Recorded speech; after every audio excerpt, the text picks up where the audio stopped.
Pues buenas tardes, Verónica. Me gustaría primero hacerte una presentación a esta. Muchas gracias por aceptar participar.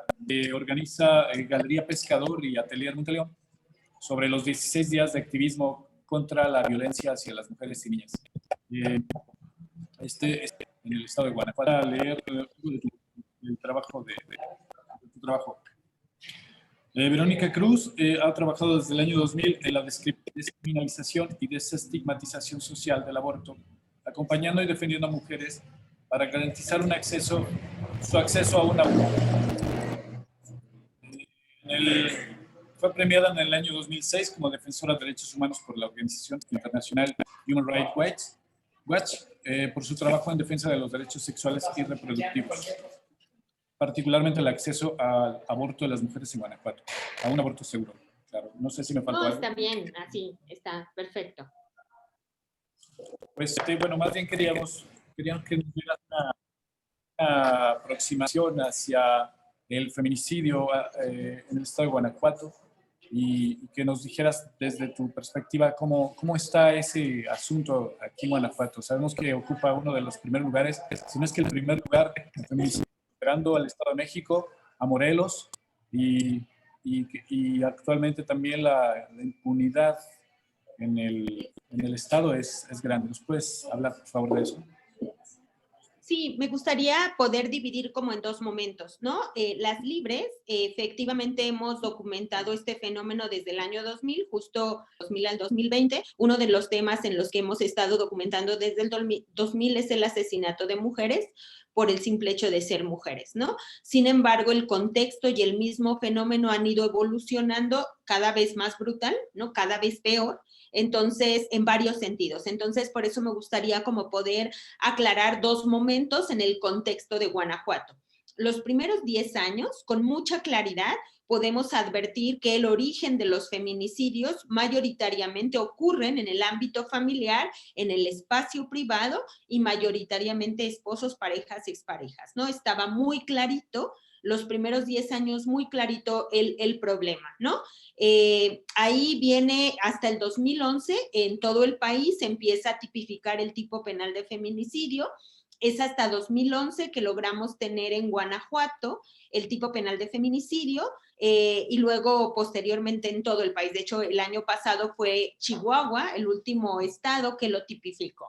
Pero, digamos, eso nada más en términos de que estuviera en el Código Penal. Eso no significa, pues, que antes no ocurrieran feminicidios, no estuvieran documentados y, por supuesto, era igual de grave el problema, ¿no? Entonces, pero nada más para entender cómo luego se va tipificando.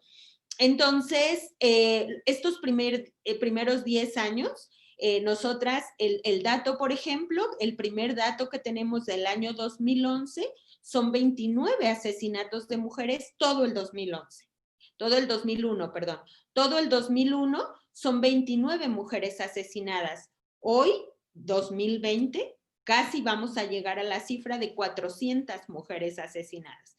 Entonces, si vemos 20 años, o sea, lo que era un año, el número total de un año, hoy es el número total de un mes, ¿no? Entonces, es brutal. El crecimiento en términos de números es exponencial. Estoy hablando en términos generales de los asesinatos de mujeres.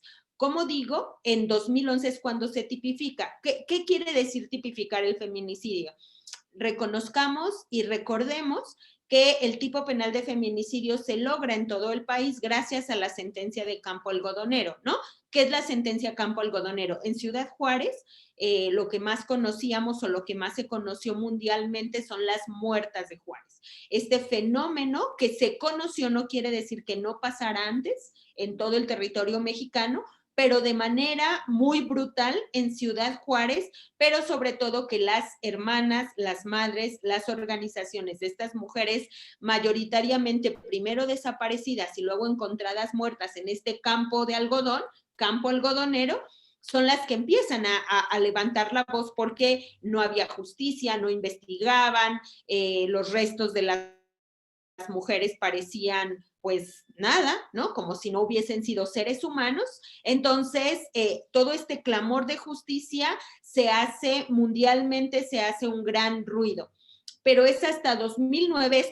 Este fenómeno de Ciudad Juárez, recordemos que viene de 1980, en los 80s, cuando Ciudad Juárez empieza a industrializar y después pues es muy atractivo, llega muchísima migración específicamente de mujeres jóvenes de áreas indígenas, de las zonas un poco más marginadas en el sentido del acceso a un trabajo remunerado, ¿no? Entonces, y se empieza a industrializar Ciudad Juárez. Esto es importante porque es el contexto en el que el tema de la desaparición de mujeres se va desarrollando, principalmente de estados como Oaxaca, Chiapas, ¿no? Entonces, estas mujeres con escasas redes familiares y comunitarias que trabajan en las maquilas, muy jóvenes, la gran mayoría mujeres jóvenes, empiezan a desaparecer. Nunca a ciencia cierta se ha sabido en Ciudad Juárez exactamente qué pasó, sino hay muchas líneas de investigación, ¿no?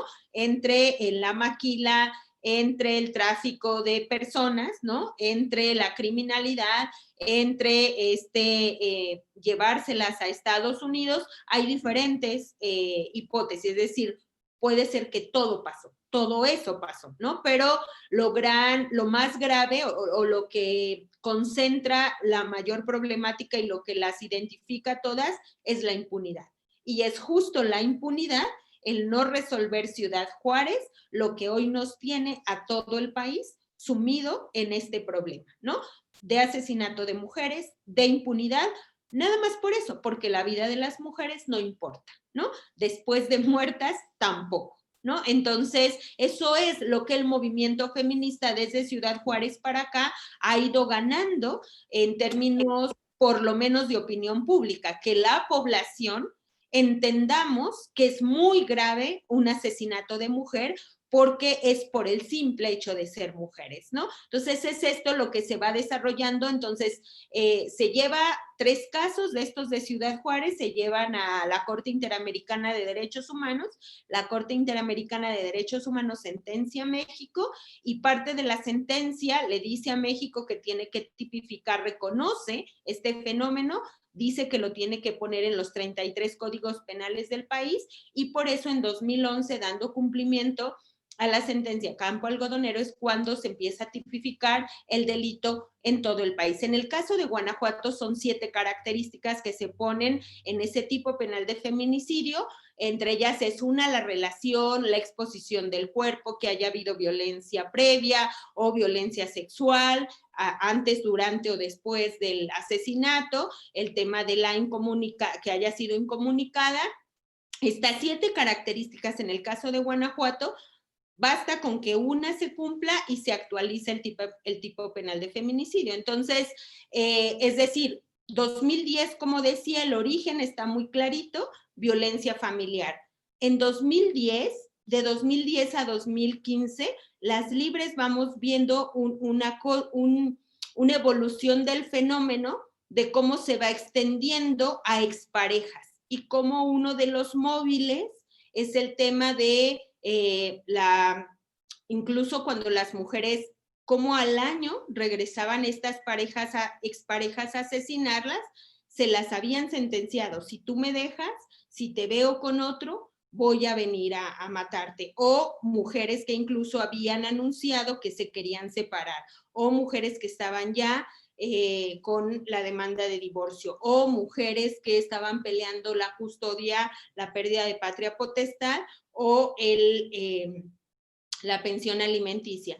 Entonces, pero ya en 2015 empezamos a ver un fenómeno más grave o más amplio de cómo empiezan a asesinar a mujeres en el espacio público, ya no solo en el espacio privado y ya no solo las parejas o el vínculo, la relación, sino en el espacio público, y empezamos a ver cómo la gran mayoría de mujeres asesinadas, antes no era así, es fundamentalmente o mayoritariamente con arma de fuego. Entonces, todas estas características pues nos llevan a revisar qué está pasando en Guanajuato.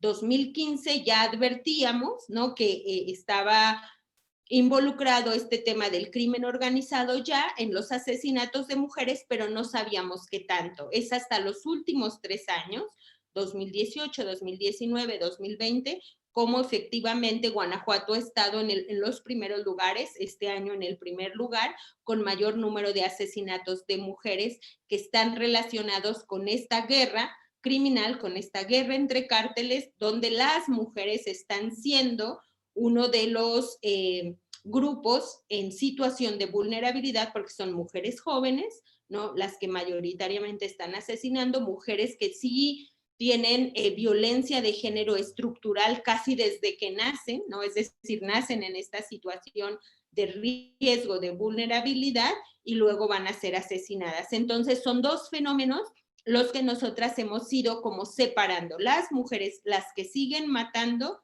en el espacio privado, y ahí hemos logrado que haya menos impunidad.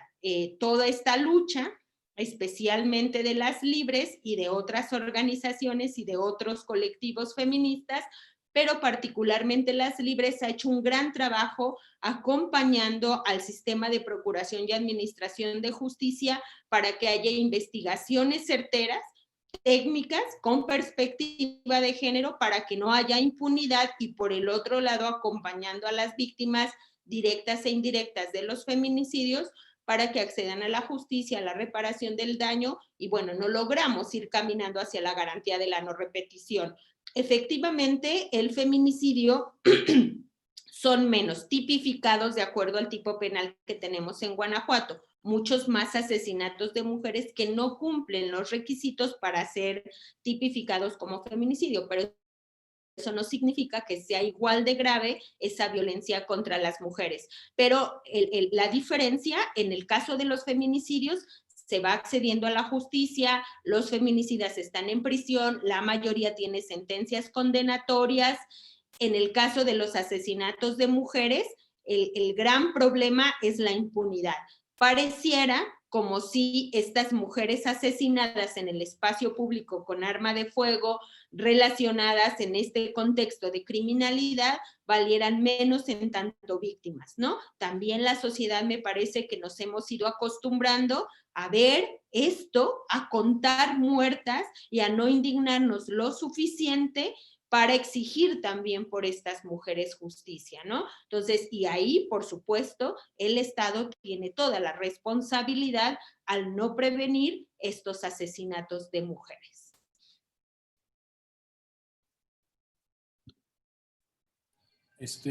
Entonces, Guanajuato tiene características que lo hacen distinto a otros estados por el que haya cundido más el feminicidio. Sí, perdón. Sino de hecho la característica clásica y clara de Guanajuato, de por qué, como expliqué los primeros 10 años, cómo el origen es violencia familiar, obviamente tiene todo que ver con nuestro contexto conservador, religioso, quienes nos gobiernan, ¿no? Es decir, está mal entendimiento por un lado de los gobiernos de políticas familistas y no pensar en las mujeres como sujetas de derechos, sino mujeres que, pese o a su propia vida, tienen que ser las que sostengan la familia tradicional, ¿no? Y esta creencia de la familia tradicional, que no importa que las mujeres vivan violencia, pero el DIF, por ejemplo, en aquellas épocas decía, no vamos a divorciar a nadie, ¿no? Porque nuestra misión es mantener familias unidas. Claro, las familias tradicionales, papá, mamá, hijitos, donde la mujer vivía violencia y hasta podría ser asesinada, pero no se le hacía caso, por ejemplo, si se quería divorciar, ¿no? Porque la querían obligar a que se mantuviera en ese lugar de violencia, porque lo que había que cuidar no es a la mujer, sino a ese rol, a esa familia tradicional desde el entendimiento conservador católico, ¿no? Entonces está muy claro la explicación de por qué estábamos en esa situación. Cuando se empieza a incorporar la perspectiva de género, las políticas de prevención, atención a la violencia contra las mujeres, a tipificar la violencia familiar, va disminuyendo claramente. Es decir, voy a poner un ejemplo. Las mujeres antes, a mí me tocó acompañar en el 2000 al 2010, pero del 2000 al 2005 con mayor particularidad, a mujeres que vivían amenazas. Es decir, el marido les decía, te voy a matar, ¿no? O incluso ya intentar ahorcarlas, o incluso con machetes ya herirlas, ¿no? O incluso amenazarlas, ponerle la pistola. Llegaban a poner la denuncia y le decían, aquí no podemos abrir porque todavía no se consuma el delito, ¿no? Esas son amenazas y no podemos hacer nada. Hoy, por ejemplo, eso es tentativa de feminicidio, ¿no? Entonces, si hay una tentativa de feminicidio, detienen al que intentó asesinar a esa mujer, claramente están previniendo un feminicidio, ¿no? Pero antes no se entendía eso, no se entendía lo que había que hacer. O las mujeres iban a poner denuncias por violencia familiar y había una creencia de decir, eso se resuelve en el ámbito de lo privado, eso es entre dos, eso resuélvanlo en lo íntimo. O incluso los ponían a conciliar, como si estuvieran en la misma situación el agresor y la mujer que le ejerció, a la que le ejercieron violencia, los conciliaban y claramente las mujeres no decían nada, estaba su agresor, obviamente no iban a hacer nada, todo lo que les dijera la autoridad y el agresor, lo iban a decir que sí. Ahora se prohíbe la conciliación y la mediación en el delito de violencia intrafamiliar. En todas esas cosas las tuvimos que ir impulsando la sociedad civil, las feministas, las organizaciones, para que el Estado y sus funcionarios y sus instituciones entendieran que les tocaba prevenir, atender y sancionar la violencia contra las mujeres, pasara en la familia, pasara en el trabajo, pasara en la escuela, ¿no? Y ahí vamos. Sin embargo, este fenómeno, es decir, ahí vamos como mejorando, digamos, esa situación, al menos la atención, al menos la sanción, cuando se trata de violencia familiar. Pero todavía no logramos que en todos los espacios de la vida las mujeres vivan libres de todo tipo de violencia. Hemos asistido, por ejemplo, en los últimos años a nivel del país, pero Guanajuato no ha sido la excepción, de la violencia sexual, acoso sexual en las universidades de parte de los profesores a las alumnas, por ejemplo, ¿no? Entonces, no logramos erradicar todavía en ningún espacio, es decir, hoy en día no hay un solo espacio que esté libre de violencia para las mujeres, ni la casa ni la calle. Pero ahora la calle se ha convertido en un escenario donde estamos viendo los asesinatos de mujeres, de hombres, de niños, de familias enteras, ¿no? Pero cuando hacemos el análisis diferenciado, ¿quiénes están matando a los hombres? ¿Por qué están matando a los hombres? ¿Quiénes están matando a las mujeres? ¿Por qué están matando a las mujeres? Sí vamos encontrando elementos específicos de solo por ser mujeres o ser mujeres y estar en lugares que en ese momento, en lugares equivocados, en el lugar equivocado, es decir, ellas no estaban participando en algún evento delictivo. Lo más que hemos encontrado en estas mujeres asesinadas es el narcomenudeo, es decir, mujeres que están en el último eslabón o en el eslabón más delgado de la criminalidad, es decir, las mujeres ni siquiera saben muchas veces a quién pertenecen, es decir, a qué cártel están trabajando. Ellas necesitan cubrir generalmente temas económicos inmediatos de dar de comer a los hijos, ¿no? Y no importa lo que tengan que hacer, así ganen 100 pesos nomás para la comida de ese día, ¿no? Ni siquiera son mujeres que por estar participando en la criminalidad tengan mucho dinero, ¿no? Sigue la pobreza, la marginación, la discriminación. Por eso decimos, incluso esas mujeres, aunque no sea feminicidio porque no cumplen el tipo penal, esas mujeres tienen razones de género, violencia de género, que las llevó a esa línea de riesgo, ¿no? Un dato específico de Guanajuato, aún en el ámbito privado y ahora en el espacio público, de los asesinatos de mujeres, sean feminicidios o sean homicidios, es que un dato de Guanajuato interesante, a diferencia del resto del país, es que no estamos encontrando violencia sexual, ¿no? Ese es un dato, ¿no? Eso es un dato interesante porque Ciudad Juárez, por ejemplo, uno de los móviles era violencia sexual, ¿no? Estado de México, desaparición, violencia sexual, feminicidios o asesinatos de mujeres, ¿no? Entonces, allá hay sí hay variables, Cada estado, por supuesto, cada asesinato de mujer tiene un contexto específico, pero en términos generales eso es un dato de Guanajuato, al menos en estos 20 años que las Libres hemos ido documentando todos los asesinatos de mujeres, sean feminicidios o sean homicidios. Un dato es que ninguno de los dos, una transversal, no es violencia sexual. Son muy pocos casos donde hay violencia sexual, incluso sea feminicidio, tratándose, por eso casi nunca se actualiza. En el homicidio, con las mujeres expuestas en el espacio público, no hay violencia sexual, ¿no? Como sí lo estamos viendo en otros estados mayoritariamente. Entonces, sí hay, a la pregunta concreta, sí hay diferencias, ¿no? Por ejemplo, hace un año empezaron también cierta revolución en la Universidad de Guanajuato y después también derivó con algunas manifestaciones y represiones hacia las feministas. ¿Crees tú que ha habido cierta coerción de parte de las autoridades hacia estos grupos? ¿Tienen miedo las manifestantes de abrirse a seguir haciendo manifestaciones? Me refiero antes de la pandemia, durante y ahora. Sí, creo que son también dos momentos, ¿no? Primero recordemos que previo a la pandemia venía un movimiento feminista muy, muy fuerte a nivel global, a nivel nacional, a nivel local. Este 8 de marzo del 2020 han sido las marchas más masivas que nunca había visto nuestro país, ¿no? En todo el país y además masivamente, ¿no? Entonces, y venían las manifestaciones, sobre todo las estudiantes universitarias, ¿no? Tomando casi todas las universidades. Viene la pandemia y por supuesto que es así como, pues paraliza todo como nos paralizó a todos en principio, ¿no? Pero luego, otro tema interesantísimo de las manifestaciones es que empieza la virtualidad a cobrar una fuerza también impresionante. Y bueno, las últimas manifestaciones que hemos visto a pesar de la pandemia y que han tenido las represiones policiales que hemos conocido, y justo el tema de demanda ha sido el feminicidio.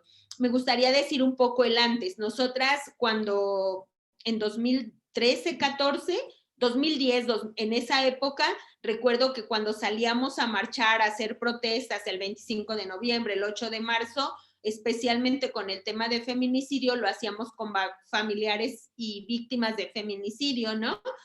Y recuerdo que siempre nuestro gran anhelo era un día llegar como Madrid, ¿no? Que cada asesinato de mujer, la población se desbordaba en las calles a exigir justicia.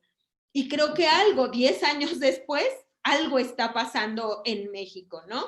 Sin embargo, lo que se está encontrando es esta represión policial. Creo que hoy el punto en el que estamos, mi perspectiva, es que el tamaño de las manifestaciones, la forma de manifestarse, es el tamaño de la indignación social, de la rabia, lo que ya sabemos, y la respuesta de los gobiernos es el tamaño de la incapacidad para resolver el problema en específico, que es la violencia contra las mujeres. Dicho de otra manera, no hay un solo municipio, no hay un solo estado, por supuesto menos la federación, que estén haciendo la política pública preventiva y de atención y de sanción efectiva. Es decir, en ningún lado el problema de la violencia contra las mujeres se está atendiendo como debería atenderse, ¿no? Entonces, las manifestaciones son una expresión de eso, de estar hartas, de estar cansadas, de estar con mucho miedo de ser la próxima, ¿no? Y el Estado, su respuesta es el tamaño de la incapacidad de no hacer nada, de no lograr resolver el problema, pero tampoco sabe por dónde empezar, ¿no? Entonces creo que por un lado las manifestantes con estas formas performativas de intervención artística urbana están encontrando la única forma de llamar la atención de la población y de la autoridad para que se deje de tolerar la violencia contra las mujeres, ¿no? Y por el otro lado, está causando un enojo ¿no? De mirar más a los monumentos o más la violencia que se ejerce en las manifestaciones que el fondo del asunto. Y el fondo del asunto es que no, pues es la impunidad, ¿no? El fondo del asunto es la impunidad. Si sigue habiendo impunidad, la violencia contra las mujeres va a aumentar, va a crecer, se va a desbordar, como ya lo estamos viviendo, como en el territorio guanajuatense, ¿no? ¿Y qué se les tiene que exigir a las autoridades, a la Fiscalía en Guanajuato en estos momentos? Pues la Fiscalía en particular tiene, o sea, su trabajo efectivamente es investigar los delitos, ¿no? Investigar. En el caso del feminicidio y los asesinatos de mujeres, tiene que hacer investigaciones mucho más eficientes, mucho más técnicas, mucho más rápidas, ¿no? Y en todos los casos. Aquí hay un problema que a veces la Fiscalía responde a las demandas sociales solamente, ¿no? Es decir, cuando un caso se convierte en mediático, ese sí lo resuelve muy rápido, ¿no? Pero no los otros. Y por ahí la sociedad también tenemos que aprender que no hay víctimas buenas y víctimas malas, que unas valen más y otras valen menos. Tenemos que aprender a exigir justicia para todas, ¿no? Para todas las mujeres, para todas las personas. Y ahí también me parece, pues nada, que los medios de comunicación tienen una deuda de cómo comunicar la violencia y no hacer pedagogía de la crueldad, ¿no? Entonces, por ahí me parece que todo mundo tenemos una partecita. Por supuesto, el Estado tiene la mayor responsabilidad, ¿no? La sociedad tenemos que seguir exigiendo. Tenemos que seguir exigiendo por todas, no por unas sí, por otras no, porque si nos damos cuenta, unas sí generan indignación y otras no generan nada, ¿no? Otra vez, el racismo, el clasismo, ¿no? Se inserta todo el tiempo en todos nuestros procesos sociales. Pero la Fiscalía tiene que hacer eso. La Fiscalía le toca investigar los delitos, le toca, a él no le toca sancionar, por supuesto, pero si hace una investigación técnica eficiente, con perspectiva de género, bien hecha, con un análisis de contexto del caso por caso, va a lograr que los jueces va a obtener sentencias favorables. Si los jueces hacen eso, sentencias con perspectiva de género y no como con estereotipos de género, entonces no le abonan a la prevención y a la no impunidad. Y esos mensajes mandados a la población van a hacer que se vaya disminuyendo el delito, ¿no? Pero mientras haya más impunidad, pues va a haber más violencia, más casos, y luego ya están desbordados, ¿no? Porque ya no se puede, o sea, no es lo mismo investigar 29 asesinatos de mujeres que 400, ¿no? Claramente no hay poder humano para tanto, ¿no? Es demasiado, entonces se va desbordando todo y todo se colapsa. Entonces, por eso necesitamos hacerlo mejor, más rápido, para poder prevenir. Y hacia allá vamos, ¿no? Como sociedad también, nosotras, las libres en particular, pues que además nos ha tocado ir adelante y jalando hacia dónde, no queremos seguir contando muertas, ¿no? Nos parece que tenemos que poder exigir y acompañar lo que se tiene que hacer para prevenir que no las maten, ¿no? Porque todas las exigencias hoy se vuelcan cuando ya las mataron, ¿no? Necesitamos poder hacer todo para que no las maten. Entonces ahí está el problema más serio que está en los territorios locales y ahí tenemos todo el problema, ¿no? Porque ningún municipio de este país ha hecho lo que debió haber hecho desde hace 12 años, que es una política pública preventiva de la violencia contra las mujeres en el ámbito privado y en el ámbito público, pasada por seguridad pública, ¿no? Entonces, ahí hay un problema serio, que los ayuntamientos, que los municipios sienten que nadie les habla, ¿no? Cuando hablamos de la violencia contra las mujeres, todo el mundo voltea a ver a la fiscalía y sí, tiene ahí un tema, todo el mundo voltea a ver a la Procuración y Administración de Justicia y sí, son los responsables de investigar el delito y de sancionarlo y de que no haya impunidad y eso va a prevenir, ¿no? Pero la política preventiva de que no haya violencia contra las mujeres en las casas, en las calles, en las escuelas, es de los ayuntamientos, del sistema educativo y de los medios masivos de comunicación, ¿no? De no reproducir esta violencia y de la sociedad dejar de tolerarla, ¿no? Dejar de tolerar y que nos parezca normal y natural la violencia contra las mujeres. Pero entonces se tiene que atacar desde muchos Todos. ángulos, ¿no? Desde la escuela, o sea, es estructural el problema. Exacto. Por eso es un problema tan difícil de resolver, ¿no? Porque es tan complejo y porque es todo. O sea, no podemos solamente resolver partecitas o poner el ojo solo en una parte, ¿no? Por ejemplo, el tema de las sanciones, ¿no? También me parece que hay una corriente tanto de legisladores como de unas voces de la población que piensan los legisladores que se resuelve con más penas y con más delitos, ¿no? Con legislar más penas y más delitos. Y una parte de la población piensa que con tener a todos los criminales en prisión, el problema se resuelve. Y no es así, ¿no?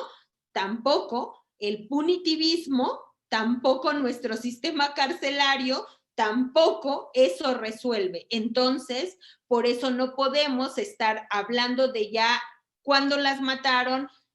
Por supuesto que no deberían matarlas, por supuesto que no haya impunidad, pero necesitamos hacer el trabajo estructural, ¿no? Porque si no, solo estamos poniendo el ojo en el último eslabón, exigiendo en el último eslabón, y eso no va a resolver, como ya vimos. Es decir, por ejemplo, Guanajuato es de los estados que más pena tiene por feminicidio, tiene la máxima, 60 años.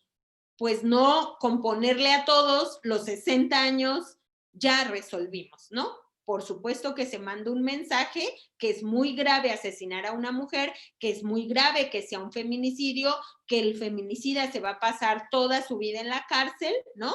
Por supuesto que eso en el imaginario juega, pero no es lo único y no es suficiente. Necesitamos que las niñas y las mujeres todas conozcan sus derechos, que la sociedad acompañe la exigencia de derechos y que las instituciones tengan políticas públicas efectivas, pero también necesitamos que los medios masivos de comunicación no reproduzcan la violencia, no reproduzcan el machismo, no reproduzcan el sexismo, ¿no? Entonces sí, necesitamos un trabajo estructural, es muy complejo, es todo, pero todos somos parte de esto, en mayor o menor medida, todos podemos hacer algo, ¿no?